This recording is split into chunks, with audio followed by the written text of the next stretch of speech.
ada di judul. Jadi kelompok kami ini akan mempersembahkan video mengenai hak dan kewajiban. Sebelumnya, apa sih itu hak dan kewajiban? Jadi, hak adalah kuasa untuk menerima atau melakukan sesuatu yang semestinya diterima atau dilakukan oleh pihak tertentu dan tidak dapat dilakukan oleh pihak lain manapun, tidak dapat digantikan gitu ya. Jadi teman-teman, yang pada prinsipnya dapat dituntut secara paksa olehnya.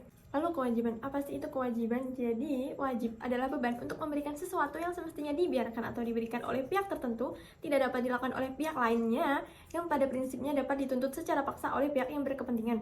Menurut Noto Nagoro pada tahun 1975, kewajiban ini merupakan sesuatu yang harus dilakukan. Dengan catatan, kewajiban dilakukan dengan ketentuan-ketentuan yang telah disepakati. Lalu, apa sih yang melatar belakangi pentingnya hak dan kewajiban? Jadi, hak dan kewajiban merupakan landasan utama dalam menjaga perlindungan dan keadilan bagi setiap individu dalam masyarakat. Nah, hak dan kewajiban ini diatur secara jelas dan adil untuk membantu masyarakat mencapai tujuan bersama. Nah, hak dan kewajiban ini merupakan fondasi dalam membangun sistem politik yang demokratis. Nah, Indonesia kan demokratis ya teman-teman, jadi hak dan kewajiban ini sangat diperlukan. Hak dan kewajiban ini juga memiliki peran penting dalam memperkuat nilai-nilai kebangsaan dan juga identitas nasional. Nah, lalu apakah pengkajian dan juga pengembangan mengenai hak dan kewajiban itu penting?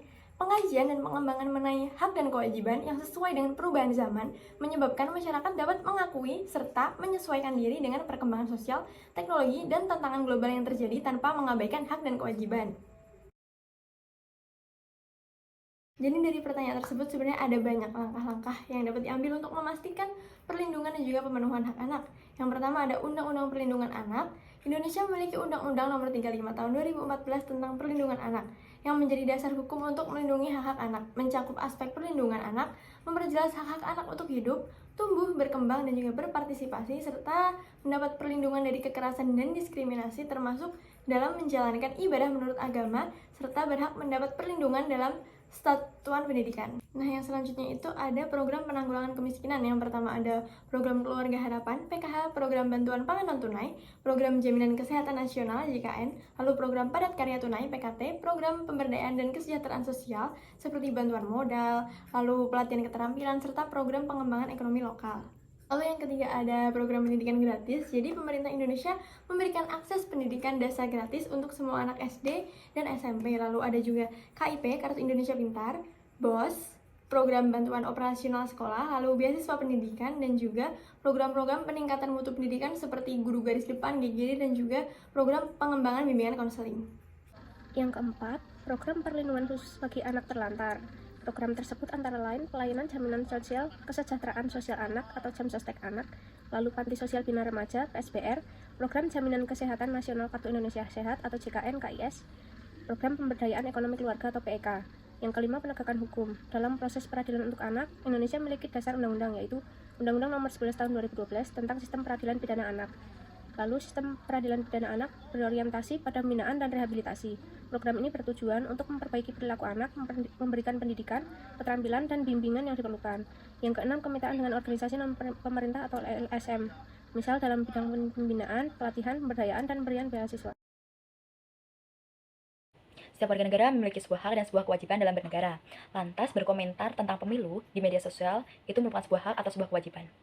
Sebuah hak warga negara ketika mereka ingin melakukan kegiatannya di media sosial seperti berkomentar, memposting sesuatu hal. Namun ketika kita melakukan suatu hak kita juga harus melakukan atau memenuhi kewajiban kita, yaitu yang pertama menggunakan kata-kata yang baik dan memposting sesuatu hal yang baik ke media sosial. Yang kedua, dilarang menggiring opini yang buruk di media sosial karena hal itu dapat memicu pertengkaran ataupun kerusuhan di dalam media sosial. Jadi, apa sebenarnya hak dan kewajiban kita dalam berkomentar mengenai pemilu di media sosial? Pemilu merupakan sebuah media bagi masyarakat untuk melakukan hak dan kewajibannya dalam kehidupan berdemokrasi. Walaupun begitu, pemilu terkadang digunakan oleh masyarakat untuk saling menjatuhkan, terutama di media sosial. Oleh karena itu, penting bagi masyarakat untuk mengetahui hak dan kewajibannya dalam bermedia sosial. Pertama, hak masyarakat dalam bermedia sosial adalah haknya untuk berbicara serta mengekspresikan pendapatnya mengenai hal-hal yang berkaitan dengan pemilu. Akan tetapi, masyarakat juga memiliki kewajiban, seperti tidak menyebarkan informasi yang tidak benar, tidak menyebarkan ujaran kebencian, dan tidak menyinggung kelompok tertentu.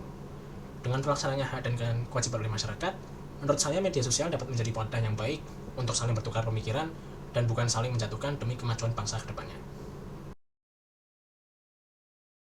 Sebenarnya, pengetahuan mengenai hak sudah terdapat pada norma yang berlaku di masyarakat.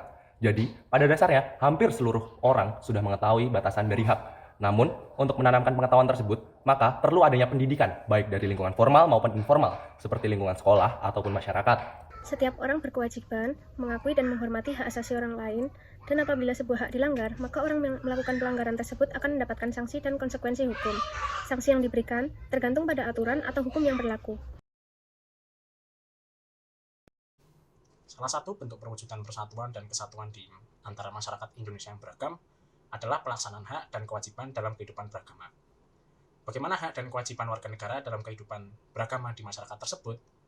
Hak masyarakat dalam kehidupan beragama di Indonesia salah satunya adalah hak memiliki kebebasan dalam menganut agama dan kepercayaan masing-masing. Kemudian selain hak, masyarakat juga memiliki kewajiban, yang salah satunya adalah kewajiban untuk memiliki sikap toleransi terhadap agama dan kepercayaan yang dianut oleh orang lain dalam masyarakat. Dengan adanya upaya atau pelaksanaan hak serta kewajiban dalam kehidupan beragama di masyarakat, tentunya akan membuat suasana yang rukun di masyarakat. Karena dengan adanya sikap saling toleran satu sama lain, akhirnya berimbas kepada terhindarnya perpecahan dalam masyarakat itu sendiri. Semua warga negara memiliki sebuah hak dan sebuah kewajiban. Jika kita membahas tentang hak, maka tidak akan jauh dari kata kewajiban. Jika hak kita sudah terpenuhi selaku warga negara, seperti hak hidup, hak beragama, hak beropini, dan hak berpolitik, kita juga harus memenuhi kewajiban kita selaku warga negara. Jadi, mari perjuangkan hak kita dan penuhi kewajiban kita selaku warga negara.